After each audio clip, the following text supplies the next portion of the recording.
الحمد لله رب العالمين نحمده ونستعين به ونؤمن به ونتوكل عليه ونعوذ بالله من شرور أنفسنا وسيئات أعمالنا من يهده الله فلا مضل له ومن يضلل فلا هادي له وأشهد أن لا إله إلا الله وحده لا شريك له وأشهد أن محمدا عبده ورسوله أرسله بالهدى ودين الحق ليظهره على الدين كله ولو كره المشركون يا أيها الناس اتقوا ربكم الذي خلقكم من نفس واحدة وخلق منها زوجها وبث منهما رجالا كثيرا ونساء واتقوا الله الذي تساءلون به والأرحام إن الله كان عليكم رقيبا يا أيها الذين آمنوا اتقوا الله حق تقاته ولا تموتن إلا وأنتم مسلمون يا أيها الذين آمنوا اتقوا الله وقولوا قولا سديدا يصلح لكم أعمالكم ويغفر لكم ذنوبكم ومن يطع الله ورسوله فقد فاز فوزا عظيما ثم أما بعد فإن خير الحديث كتاب الله وخير الهدي هدي محمد صلى الله عليه وسلم وشر الأمور محدثاتها وكل محدثة بدعة وكل بدعة ضلالة أيها الإخوة المؤمنون أوصيكم بتقوى الله أعوذ بالله من الشيطان الرجيم وأذن في الناس بالحج يأتوك رجالا وعلى كل ضامر يأتين من كل فج عميق. ബഹുമാനമുള്ള മുഅ്മിനീങ്ങളെ മുഅ്മിനാത്തുകളെ, തഖ്വയുള്ളവരായി ജീവിക്കണം എന്ന് വസിയ്യത്ത് ചെയ്യുകയാണ്.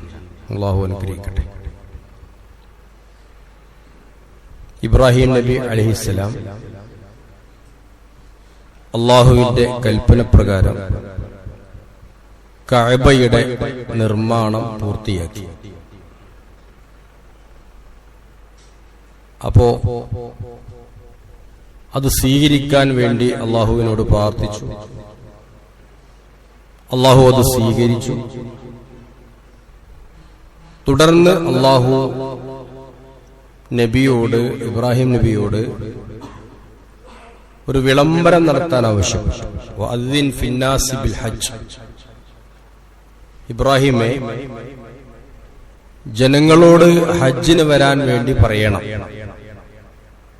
അത് കേട്ടാൽ അവര് യഅ്തൂക റിജാലൻ, നടന്നു വരും, വഅലാ കുല്ലി ളാമിരിൻ, ശക്തി കൂടിയ കുതിരപ്പുറത്ത് വരും, യഅ്തീന മിൻ കുല്ലി ഫജ്ജിൻ അമീഖ്, എല്ലാ ഗ്രാമ കുഗ്രാമ പ്രദേശങ്ങളിൽ നിന്നും അവർ വരും എന്ന് പറഞ്ഞപ്പോ ഇബ്രാഹിം നബി അള്ളാഹിനോട് ചോദിച്ചു, പടച്ചോനെ,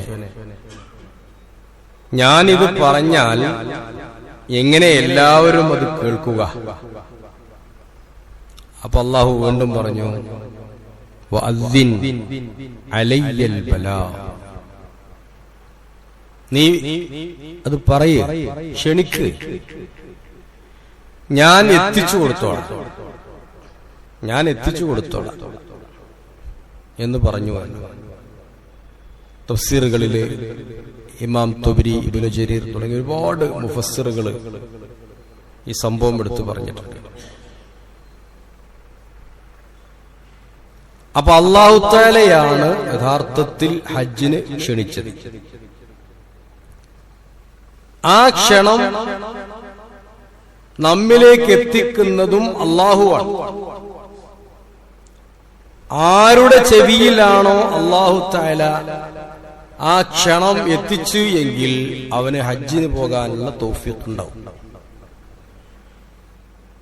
അത് കേട്ടവരാണ് ഇന്ന് മക്കയിൽ ഹജ്ജിനെത്തിയവർ. അവർ അല്ലാഹുവിന്റെ അതിഥികളാണ്. അൽ ഹുജ്ജാജു വൽ ഉമ്മാറു ളുയൂഫുർ റഹ്മാൻ, ഹജ്ജാജിമാരും ഉംറ ചെയ്യുന്നവരുമൊക്കെ റഹ്മാൻ ആയ റബ്ബിന്റെ അതിഥികളാണ്.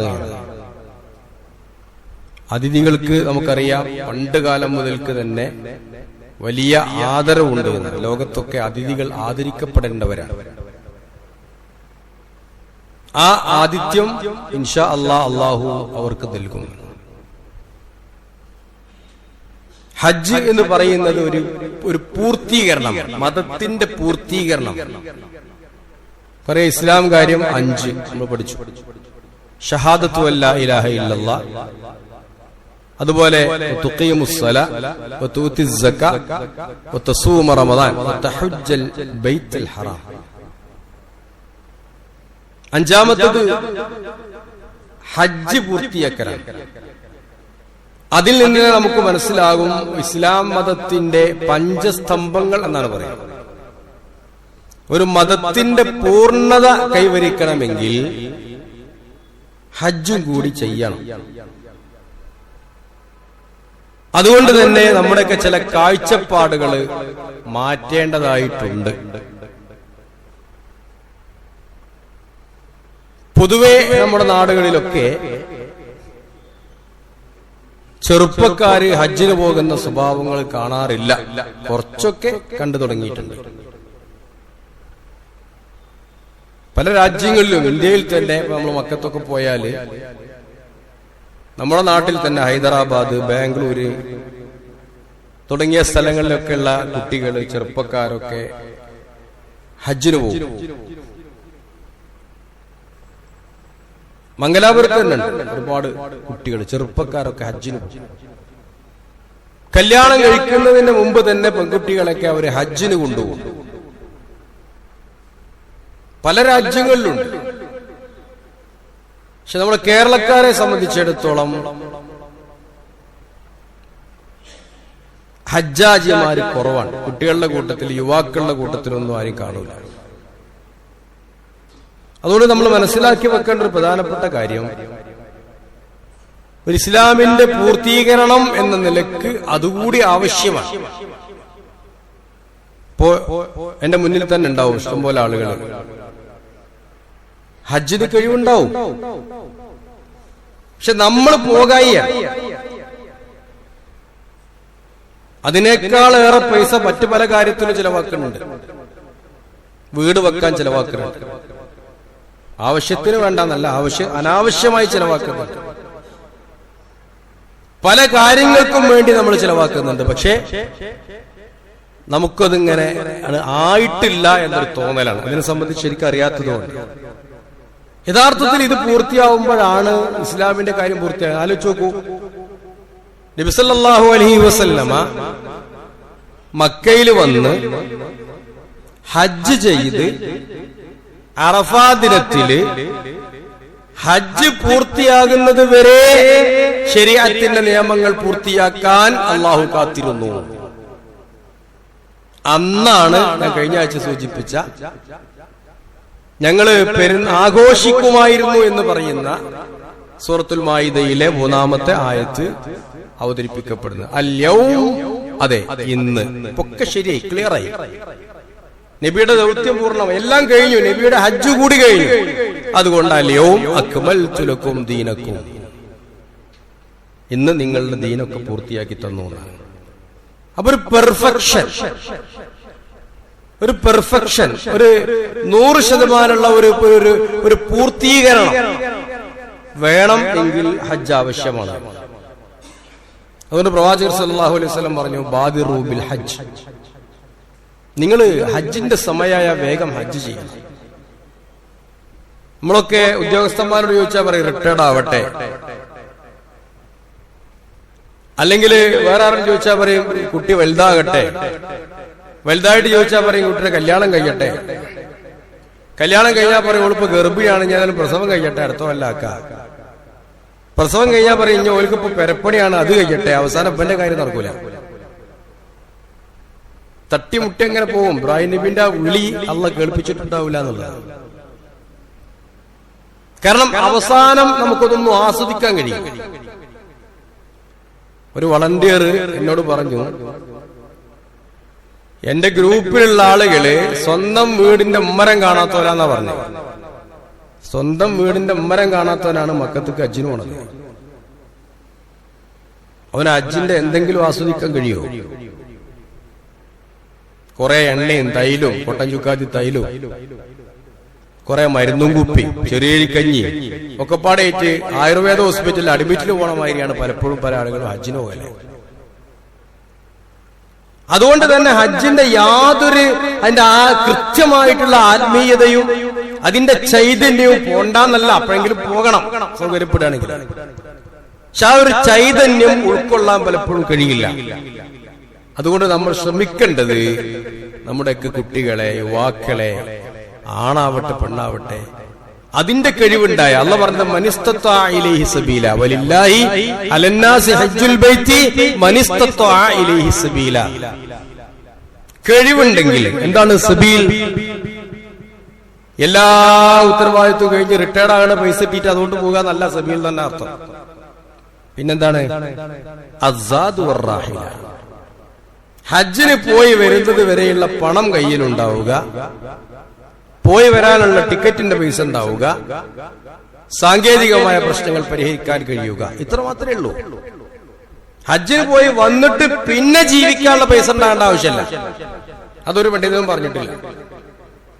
ഹജ്ജിന് പോയി വന്നിട്ട് 25, 30, 40 വയസ്സായിട്ട് ഹജ്ജിന് പോയി വന്നിട്ട് പിന്നെ 63 വയസ്സ് വരെ ജീവിക്കാനുള്ള പൈസ വേണമെന്ന് പറഞ്ഞിട്ടില്ല. മരിക്കണേന്റെ അവസാനത്തെ മുമ്പിന്റെ അമലാന്ന് ഹജ്ജ് ഒന്നും എവിടെയും പറഞ്ഞിട്ടില്ല. അപ്പൊ അതുകൊണ്ട് അതൊരു ഉത്തരവാദിത്വം എന്ന നിലയ്ക്ക് നിസ്കാരത്തെ പോലെ തന്നെ, നോമ്പിനെ പോലെ തന്നെ, സക്കാത്തിനെ പോലെ തന്നെ എന്റെ ഒരു ഉത്തരവാദിത്തമാണ്. എന്റെ ദീനിന്റെ ഒരു പെർഫെക്ഷൻ അതാണ് എന്ന് മനസ്സിലാക്കിക്കൊണ്ടായിരിക്കണം ഒരു മനുഷ്യൻ ജീവിക്കേണ്ടതും, അങ്ങനെ അതിനായിരിക്കണം ഒരുങ്ങേണ്ടതും. അപ്പൊ ആയിട്ടില്ല എന്ന ചിന്ത ശരിയല്ല എന്നാണ് ഞാൻ പറഞ്ഞതിന്റെ അർത്ഥം. അതുകൊണ്ട് അത് നിർബന്ധ ബാധ്യതയാണ്. ഹജ്ജ് അതിന് ചില ലക്ഷ്യങ്ങളുണ്ട്. ഹജ്ജ എന്ന് പറഞ്ഞാൽ തന്നെ ഉദ്ദേശിച്ചു. ഹജ്ജ് എന്ന് പറഞ്ഞാൽ കഅബം ഉദ്ദേശിച്ചുകൊണ്ട് പോവുക എന്നതാണ് എന്റെ അർത്ഥം. ഉംറ എന്ന് പറഞ്ഞാൽ സിയാറത്ത് എന്നാണ്, വിസിറ്റ് എന്നാണ് അർത്ഥം. കഅബം കാണാൻ വേണ്ടി പോകുന്നതിനാണ് ഉംറ എന്ന് പറയുന്നത്. ചില പ്രത്യേക കർമ്മങ്ങൾ നിർവഹിക്കാൻ വേണ്ടി പോകുന്നതിനാണ് ഹജ്ജ് എന്ന് പറയുന്നത്. അത് അള്ളാഹുവിന്റെ ശിആറുകളാണ്. ശിആർ എന്ന് പറഞ്ഞാൽ മതചിഹ്നങ്ങളാണ്. മതചിഹ്നങ്ങൾ ആദരിക്കപ്പെടേണ്ടതാണ്. ഇന്ന സഫാ വൽ മർവത മിൻ ശആഇരില്ലാഹ്. സഫയും മർവയും അള്ളാഹുവിന്റെ മതചിഹ്നമാണ്. അറഫ ശിആറാണ്. വമൻ യുഅല്ലിം ഹുറുമാത്തില്ലാഹി ഫഹുവ ഖൈറുൻ ലഹു. അള്ളാഹുവിന്റെ ഹുർമത്തുകളെ, വമൻ യുഅല്ലിം ശആയിറല്ലാഹി ഫഹുവ ഖൈറുൻ ലഹു. അള്ളാഹുവിന്റെ ശിആറുകളെ മാനിക്കുക എന്നത് അവന് ഉത്തമമാണ്. അള്ളാഹുവിന്റെ പവിത്രമായ സ്ഥലങ്ങൾ, ذلك ومن يعلم شعائر الله فإنها من تقوى القلوب. അള്ളാഹുവിന്റെ ശിആറുകളെ, മതചിഹ്നങ്ങളെ ആദരിക്കുന്നത് ഹൃദയത്തിന്റെ ഭക്തിയെ സൂചിപ്പിക്കുന്നതാണ്. അപ്പൊ ശിആറുകളെ ആദരിക്കുക. എന്തിനാണ് ഹജ്ജിന് പോകുന്നത്? അള്ളാഹ് പറഞ്ഞത് ലിയശ്ഹദൂ മനാഫിഅ ലഹും. അവിടുത്തെ ഉപകാരങ്ങളിലൊക്കെ ഒന്ന് പങ്കാളികളാവണം. ഹജ്ജിന് ഒരുപാട് ഉപകാരങ്ങളുണ്ട്. കച്ചവടം നടത്താം, ബിസിനസ് നടത്താം. നല്ല കച്ചവടം കിട്ടുന്ന സ്ഥലമാണ് പിന്നെ മക്ക. ഹജ്ജ് സീസൺ നല്ല കച്ചവടം നടക്കും, ബിസിനസ് ഉപകരിക്കാം. ആളുകളെ സഹായിക്കാൻ പറ്റുന്ന, സേവനം ചെയ്യാൻ പറ്റുന്ന ഏറ്റവും നല്ല സന്ദർഭമാണ് ഹറമില് സേവനം ചെയ്യാൻ. അതൊരു ഉപകാരമാണ്. പല ജാതി നാട്ടുകാരെ പരിചയപ്പെടാം. നമ്മുടെ ഒരുപാട് സ്വഭാവങ്ങൾ നമുക്ക് മാറ്റാം, ഒരുപാട് നല്ല സ്വഭാവങ്ങൾ നമുക്ക് സ്വീകരിക്കാം, ഒരുപാട് പാഠങ്ങൾ പഠിക്കാം. ഇങ്ങനെയൊക്കെയുള്ള ഉപകാരങ്ങൾ ഹജ്ജ് കൊണ്ടുണ്ട് എന്ന്. മറ്റൊന്ന് വയദ്കുറുസ്മല്ലാഹി ഫീ അയ്യാമിൻ മഅലൂമാത്തിൻ അലാ മാ റസഖഹും മിൻ ബഹീമത്തിൽ അൻആം. അവർക്ക് നൽകിയ ബലിമൃഗങ്ങളെ അറുക്കാൻ, അത് പാവപ്പെട്ടവർക്ക് കൊടുക്കാൻ. ഫകുലൂ മിൻഹാ വഅത്ഇമുൽ ബാഇസൽ ഫഖീർ. നിങ്ങൾ ഭക്ഷിക്കാൻ, ആവശ്യക്കാർക്ക് മാംസം തിന്നാൻ. അറബികളുടെ പ്രധാന ഭക്ഷണം അന്നും ഇന്നും എന്താണ്? ഇറച്ചിയാണ്. നമ്മളൊക്കെ ചോറ് കഴിച്ചിട്ട് ഇറച്ചി കൂട്ടല. അറബികൾ ഇറച്ചി തിന്നിട്ട് ചോറ് കൂട്ടല. ഒരിപ്പോഴും അങ്ങനെ തന്നെ അവരുടെ ഭക്ഷണം. അല്ലാഹു തആല ഇബ്രാഹിം നബിയുടെ ബർക്കത്ത് നൽകിയതാണ് അൽ മാഉ വൽ ലഹം. ഇന്നും മക്കയിലെ ഭക്ഷണം അൽ മാഉ വൽ ലഹം, വെള്ളവും ഇറച്ചിയും. ഇതിനൊരു പഞ്ഞവും ഇന്നേ വരെ ആ കാലത്ത് ഇബ്രാഹിം നബി അലൈഹി സ്വലാം പ്രാർത്ഥിച്ചിട്ടുണ്ട്. അല്ലാഹുമ്മ ബാരിക് ലഹും ഫിൽ മാഇ വൽ ലഹം. അല്ലാഹുവേ മക്കക്കാർക്ക് പ്രത്യേകിച്ച് ഒരു ബർക്കത്ത് കൊടുക്കണം എന്ന് പ്രാർത്ഥിച്ചിട്ടുണ്ട്. ഇന്നും മുറിഞ്ഞു പോയിട്ടില്ല. അപ്പൊ അതിനൊക്കെ വേണ്ടിയിട്ടാണ്. അറിയപ്പെട്ട ദിവസങ്ങളിൽ അള്ളാഹുവെ ഓർക്കാനാണ്, ദിക്ർ ചൊല്ലാനാണ്. അതേതാ ദിവസങ്ങള്? ദുൽഹജ്ജ് 8, 9, 10 അല്ലെങ്കിൽ അയ്യാമു തശ്രീഖിന്റെ ദിവസങ്ങൾ. അങ്ങനെയൊക്കെ അഭിപ്രായങ്ങൾ. പ്രധാനപ്പെട്ട അഭിപ്രായം ദുൽഹജ്ജ് 8, 9, 10. ഇൻഷാ അല്ലാഹ് ഇന്ന് മുതൽ നമ്മുടെ ഹാജിമാരൊക്കെ ഹജ്ജിന്റെ അമലുകളിൽ പ്രവേശിക്കും. ഹജ്ജിന്റെ അമലുകളിൽ പ്രവേശിക്കും. അത് ഒരു ദിക്റുള്ളയാണ് ഇനി ഇവിടെ അങ്ങോട്ട് നടക്കുന്നത്.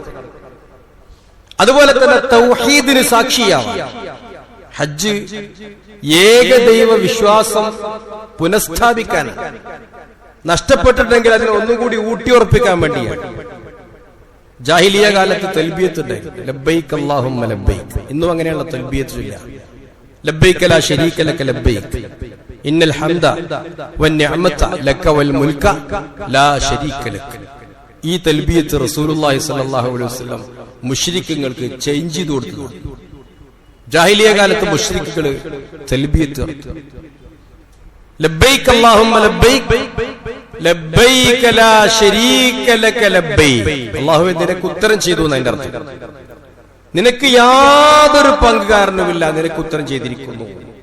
അപ്പൊ റസൂലുള്ള പറയും, വൈലക്കും ഖദ് ഖദ് ഖദ് ഖദ്, മതി, നിർത്തിക്കൂളി, ഇനി പറയില്ലേ, ഇനി ചെല്ലല്ലേ എന്ന് പറയുന്ന റസൂലുള്ള. കാരണം പിന്നെന്താ പോലെ ചെല്ലുക അറിയോ? ഇല്ലാ ശരീകുൻ ഹുവ ലക തംലികുഹു വമാ മലക. ഒരു ശരീക്കുണ്ട്, ഒരു ശരീക്ക്, അവനെയും അവന്റെ കഴിവിനെയും നീയാണ് ഉടമപ്പെടുത്തിയത് എന്ന് നമ്മൾ പറയാറില്ലേ? ഔലിയാക്കളോട് പ്രാർത്ഥിക്കുകയും സഹായം തേടുകയും ഒക്കെ ചെയ്യുമ്പോ ഔലിയയും അള്ളാഹുവിന്റെയാണ്. ഞങ്ങൾ ചോദിക്കുന്നത് ഔലിയാക്കൾക്ക് അള്ളാഹു കൊടുത്ത കഴിവ് കൊണ്ടാണ്.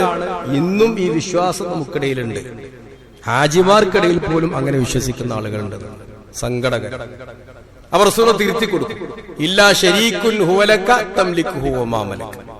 ഒരു ശരീക്കുണ്ട്, ആ ശരീക്ക് നിന്റെയാണ്. ആ ശരീക്കിന് കൊടുത്തതും നീ തന്നെയാണ്. അതുകൊണ്ട് ഞങ്ങൾ ലാത്തയോടും ഉസ്സയോടും, അവരൊക്കെ അവിടുത്തെ ഔലിയാക്കന്മാരായിരുന്നു, ലാത്തയോടും ഉസ്സയോടും മനാത്തയോടും ഒക്കെ ഞങ്ങൾ ചോദിക്കുക തന്നെ ചെയ്യും എന്ന തൽബിയത്തിൽ ഉണ്ടായിരുന്നു. റസൂലുള്ളാഹി തിരുത്തിയിട്ട് എന്ത് പറഞ്ഞു കൊടുത്തോ? ലബ്ബൈക ലാ ശരീക ലക ലബ്ബൈക് ഇന്നൽ ഹംദ വന്നിഅമത ലക വൽ മുൽക ലാ ശരീക ലക. നിനക്ക് ഒരു പങ്കുകാരനുമില്ല എന്ന് ആവർത്തിച്ച് പ്രഖ്യാപിച്ചു. അതൊരു ലക്ഷ്യമാണ്. തൗഹീദ് പുനഃസ്ഥാപിക്കാൻ, തൗഹീദ് ഊട്ടിയുറപ്പിക്കാൻ, പ്രഖ്യാപിക്കാൻ. അതുപോലെ തന്നെ ഇത്തിബാ അതിന്റെ ഒരു വലിയ ലക്ഷ്യമാണ്. റസൂലുള്ളാഹി സ്വല്ലല്ലാഹു അലൈഹി വസല്ലം ഹജറുൽ അസ്വദിനെ ചുംബിച്ചു. ഹജറുൽ അസ്വദിന് പ്രത്യേകമായ പുണ്യമുണ്ട് എന്ന് വിചാരിച്ചിട്ടല്ല. മഹാനായ ഉമർ റളിയല്ലാഹു അൻഹു ഹജറുൽ അസ്വദിനെ ചുംബിച്ചു.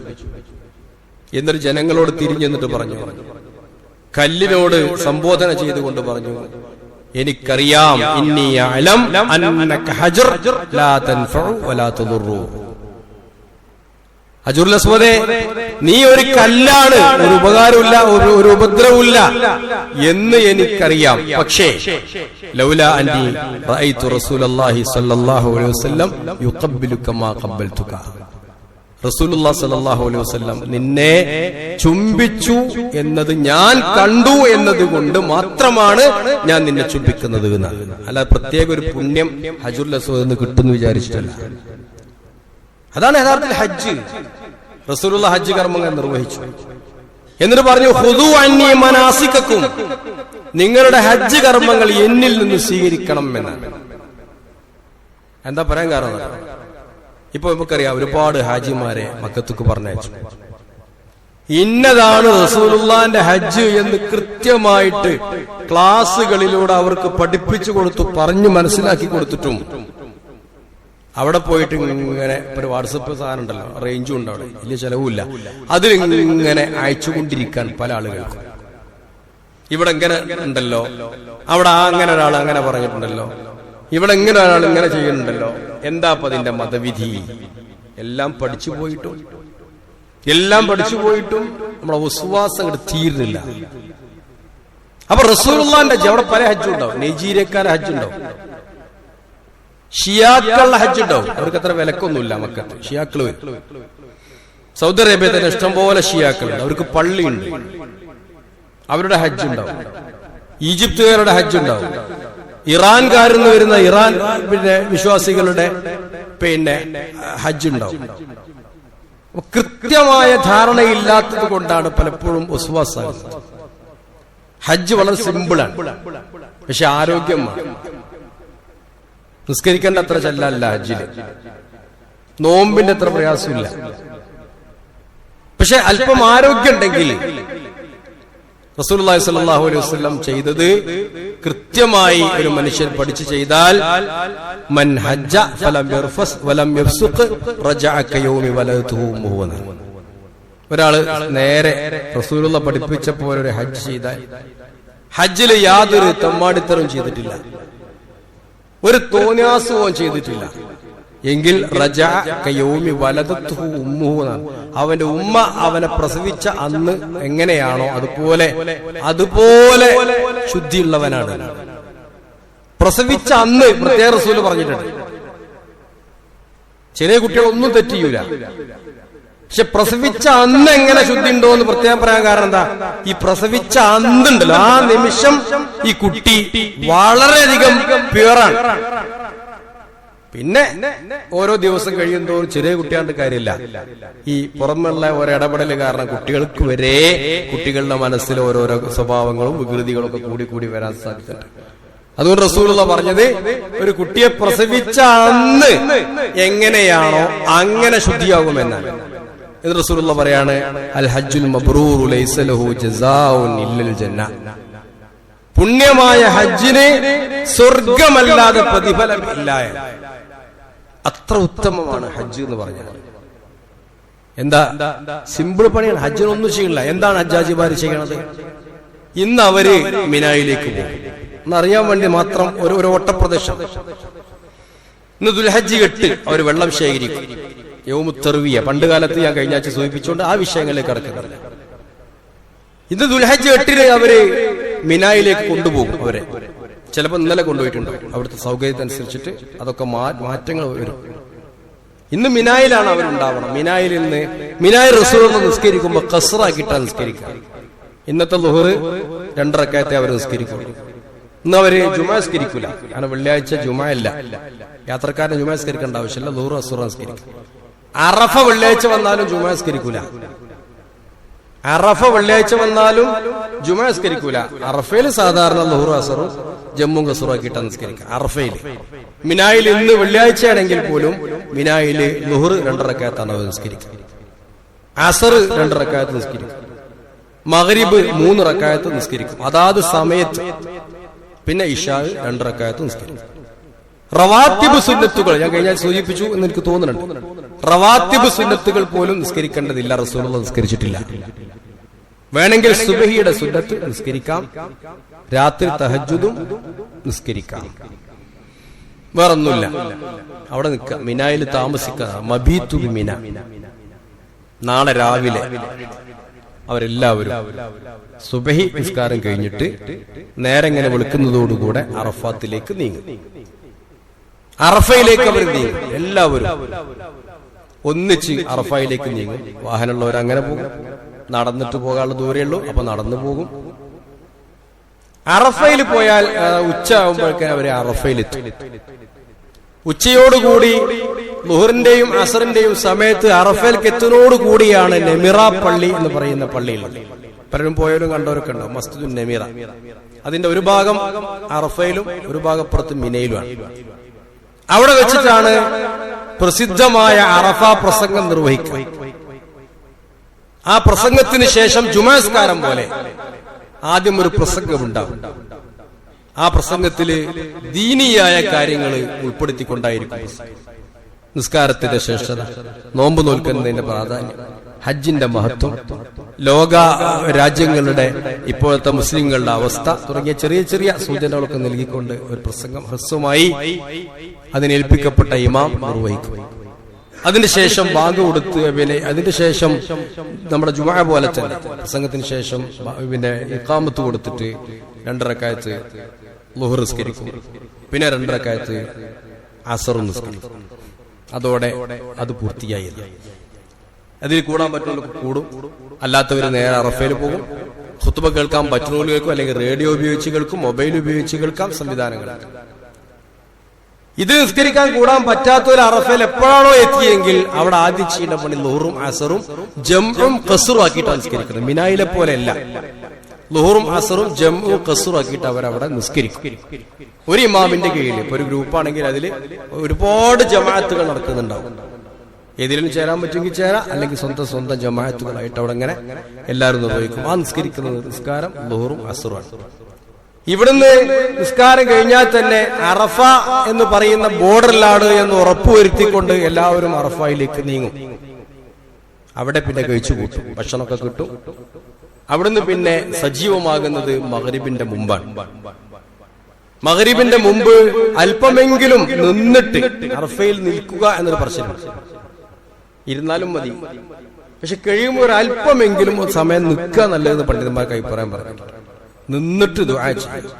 ഏറ്റവും പ്രധാനപ്പെട്ട ദിവസം, ലോകത്തെ അഫ്ളലു അയ്യാമി ദുനിയ, ലോകത്ത് ഏറ്റവും പ്രധാനപ്പെട്ട ഒരു ദിവസം, 365 ദിവസങ്ങളിൽ ഏറ്റവും പ്രധാനപ്പെട്ട ദിവസമാണ് യൗമു അറഫ.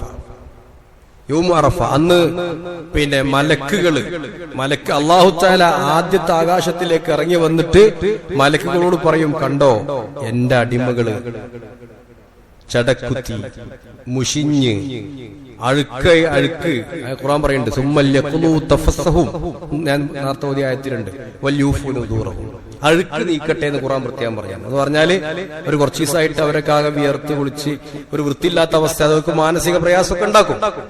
അപ്പോ ഇനി അതൊക്കെ കഴിഞ്ഞിട്ട് പിന്നെ കുളിക്കുക. അപ്പൊ അവരുടെ ആ ജടക്കുത്തി അഴുക്ക് പരണ്ട് അള്ളാന്റെ മാർഗത്തിൽ വന്ന് എല്ലാവരും ഒരേ രൂപത്തിൽ ഇങ്ങനെ നിന്നിട്ട് ഒരു മിനി മഹ്ശറ. യഥാർത്ഥത്തിൽ ഹജ്ജിന് അങ്ങനെ ബന്ധിപ്പിച്ചിട്ടുണ്ട്. ഹജ്ജ് എന്ന് പറഞ്ഞാൽ അതിന്റെ ഒരു എന്താണ് പറയാ, സുവർ മുസഗ്ഗർ എന്നാണ്, ഒരു ഷോർട്ട് മോഡലാണ് പരലോകത്തിന്റെ. ആലോചിച്ചു, മരിച്ചാലും നമ്മൾ എന്ത് ചെയ്യും? കുളിപ്പിക്കും, 2 കഷ്ണം അല്ലെങ്കിൽ 3 കഷ്ണം തുണിയിൽ പൊതിയും, പിന്നെ ഒരു മയ്യത്ത് കാട്ടിൽ താങ്ങിക്കൊണ്ടുപോകും, ഖബറിലേക്ക് വെക്കും, പിന്നെ മഹ്ശർ ഉയർത്തെഴുന്നേൽക്കും, എല്ലാവരും ഒരേപോലെ. ഏറെക്കുറെ ഹജ്ജിന് പോക്കും അങ്ങനെ തന്നെയാണ്. ഹജ്ജിന്റെ ആത്മീയത അതൊക്കെയാണ്.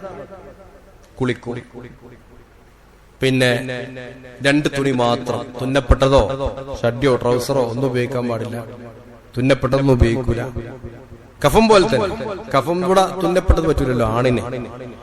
പെണ്ണിന് ഹറാമിലും അങ്ങനെ തന്നെ, തുന്നപ്പെട്ടത് പെണ്ണിന് പറ്റും, ആണിന് പറ്റില്ല. പിന്നെ മയ്യത്ത് കെട്ടില് ഒരു ചെറിയ വിമാനത്തിന്റെ മോഡലാണ്. മയ്യത്ത് കെട്ടിൽ ഇങ്ങനെ ഏറ്റിക്കൊണ്ടുപോകുമ്പോ ഒരു ചെറിയ വിമാനത്തിന്റെ മോഡൽ സാധനമാണ്, അതിലങ്ങനെ കൊണ്ടുപോകും.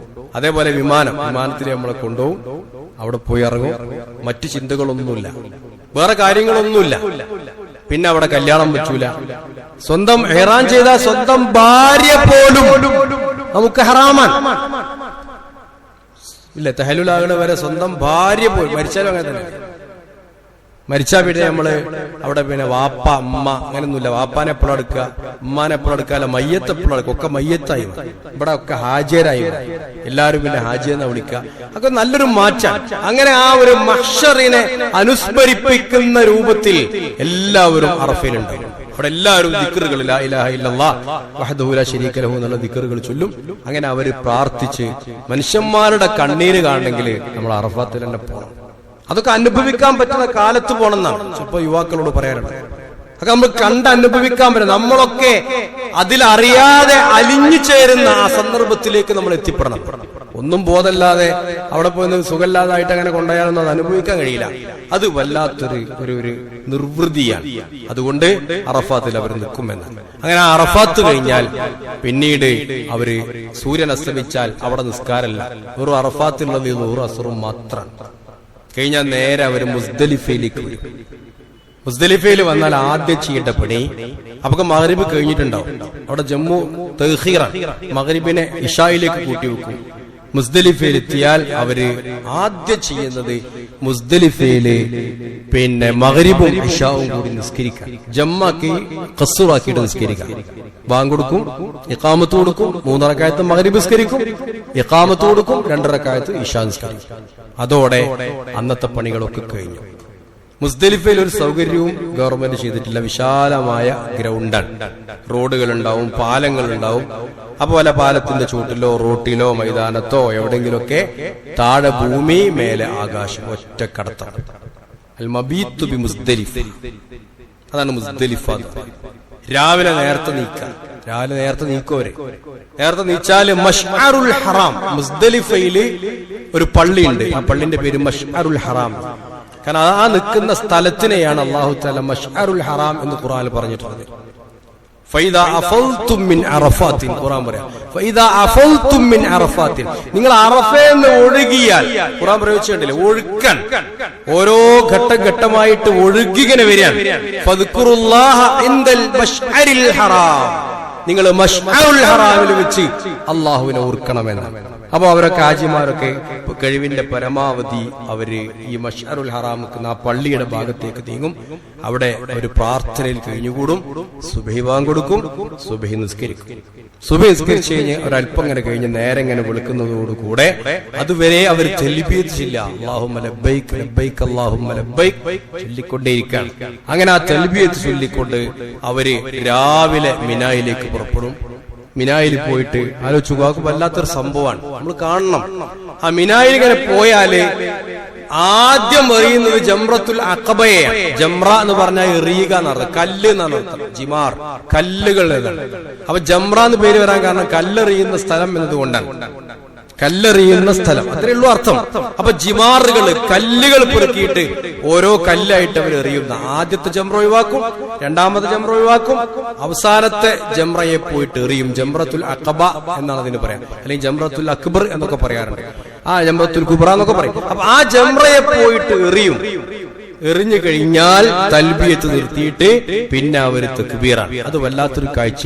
അങ്ങോട്ട് പോണവരൊക്കെ തൽബിയത്ത് ചൊല്ലിക്കൊണ്ടൊരു വിഭാഗം, ഒരു വിഭാഗം കേട്ട് തക്ബീർ ചൊല്ലിക്കൊണ്ട് ഇങ്ങനെ വരും. തക്ബീറും തൽബിയത്തുകളും മിക്സ് ആയിട്ടുള്ള ആ മിനയിലെ ആ ഒരു സംഭവത്തിലേക്കാണ് പിന്നീട് ഹാജിമാർ നീങ്ങുക. അതിനുശേഷം അവര് മുടി കളയും. സുമ്മൽ യഖ്ലു തഫസഹും, അവരവരുടെ അഴുക്കുകളൊക്കെ നീക്കും, മുടി കളയും, അതുപോലെ വൃത്തിയാകും. അതിനുശേഷം അപ്പോൾ അറവ് ഒരു ഭാഗത്ത് നടന്നിട്ടുണ്ടാവും.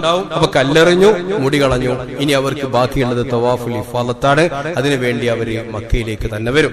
മക്കയിലേക്ക് വന്നിട്ട് തവാഫുൽ ഇഫാദത്ത്, ഹജ്ജിന്റെ തവാഫും ഹജ്ജിന്റെ സഅയും അവർ നിർവഹിക്കും. വീണ്ടും മിനായിലേക്ക് തന്നെ പോകും. ബാക്കിയുള്ള അയ്യാമു തശ്രീഖിന്റെ ദിവസങ്ങളിൽ മിനായിൽ അവർ നിൽക്കും. ഓരോ ദിവസവും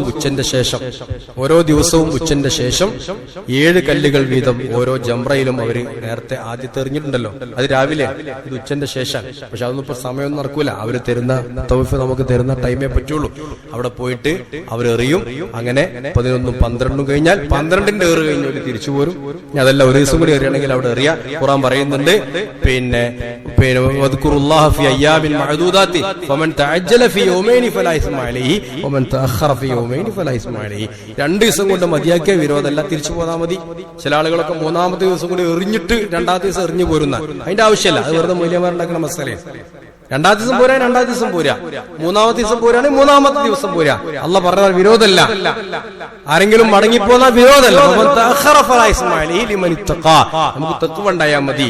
അങ്ങനെ അവരുടെ ഹജ്ജ് കർമ്മം നിർവഹിക്കും.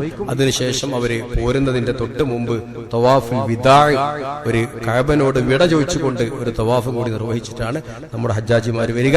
അതുകൊണ്ട് നമ്മുടെ ഹാജിമാർക്ക് ഇന്ന് അവർ തുടങ്ങുകയാണ്. 3-4 ദിവസം വളരെ നിർണായകമാണ്. അവരൊക്കെ നമ്മോട് ഏറ്റിട്ട് പ്രാർത്ഥിക്കാം എന്ന് ഏറ്റിട്ടാണ് പോയിട്ടുള്ളത്. നമ്മൾ അവർക്ക് വേണ്ടി പ്രാർത്ഥിക്കുക. അവരുടെ ഹജ്ജ് മഖ്ബൂലും മബ്റൂറുമായി നിർവഹിക്കാൻ അപകടങ്ങളോ മറ്റു പ്രയാസങ്ങളിലോ ഒന്നും പെടാതെ നമ്മുടെ ഹാജിമാരൊക്കെ നല്ല നിലക്ക് മബ്റൂറായ മഖ്ബൂലായ ഹജ്ജ് നിർവഹിച്ച് മടങ്ങാൻ അവർക്ക് തൗഫീഖ് ചെയ്യാൻ വേണ്ടി നമ്മളൊക്കെ പ്രാർത്ഥിക്കുക. അല്ലാഹു അനുഗ്രഹിക്കുമാറാകട്ടെ. അൽഹംദുലില്ലാഹി റബ്ബിൽ ആലമീൻ വലാഖിബത്തു ലിൽ മുത്തഖീൻ വലാ ഉദ്വാന ഇല്ലാ അലൽ ളാലിമീൻ. وأصلي وأسلم على خاتم الأنبياء والمرسلين نبينا محمد وآله وصحبه أجمعين. أما بعد، اتقوا الله عباد الله. اللهم اغفر للمؤمنين والمؤمنات والمسلمين والمسلمات الأحياء منهم والأموات إنك مجيب الدعوات وقاضي الحاجات. ربنا ظلمنا أنفسنا وإن لم تغفر لنا وترحمنا لنكونن من الخاسرين. اللهم أعز الإسلام والمسلمين وأذل الشرك والمشركين ودمر أعداءك أعداء الدين.